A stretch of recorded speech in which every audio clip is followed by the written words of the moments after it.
બાવળિયાળી ઠાકરધામ ખાતે સંત શ્રી નગાલખા બાપાની પૂર્ણ પ્રાણ પ્રતિષ્ઠા મહોત્સવ નિમિત્તે માલધારી સમાજની 75,000 બહેનો દ્વારા એકી સાથે ઉડારાશ્રમી વર્લ્ડ રેકોર્ડ સર્જ્યો હતો। બાવળિયાળી ખાતે સંત શ્રી નગાલખા બાપાની પૂર્ણ પ્રાણ પ્રતિષ્ઠા મહોત્સવ ચાલી રહ્યો છે, ત્યારે છેલ્લા ઘણા દિવસથી અનેક ધાર્મિક કાર્યક્રમોની ખૂબ જ ઉત્સાહ સાથે ઉજવણી થઈ રહી છે, જેમાં ખૂબ જ મોટી સંખ્યામાં માલધારી સમાજના ભાવિક ભક્તો ઉપસ્થિત રહ્યા છે।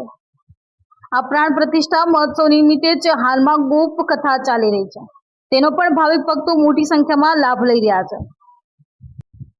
આજરોજ બાવળિયાળી ખાતે માલધારી સમાજની 75,000 બહેનો દ્વારા એકી સાથે ઉડારાશ્રમી વર્લ્ડ રેકોર્ડ સર્જવામાં આવ્યો હતો। આ પ્રસંગે ગુજરાત રાજ્યના માનનીય મુખ્યમંત્રી શ્રી ભૂપેન્દ્રભાઈ પટેલ પણ ખાસ ઉપસ્થિત રહ્યા હતા। એ સાથે સાથે આજે અનેક સંતો મહંતો સહિત 2 લાખ કરતા પણ વધારે શ્રદ્ધાળુ આજના આ કાર્યક્રમના સાક્ષી બન્યા હતા। અશ્વિન ગોહિલ, જી ન્યૂઝ, ભાવનગર।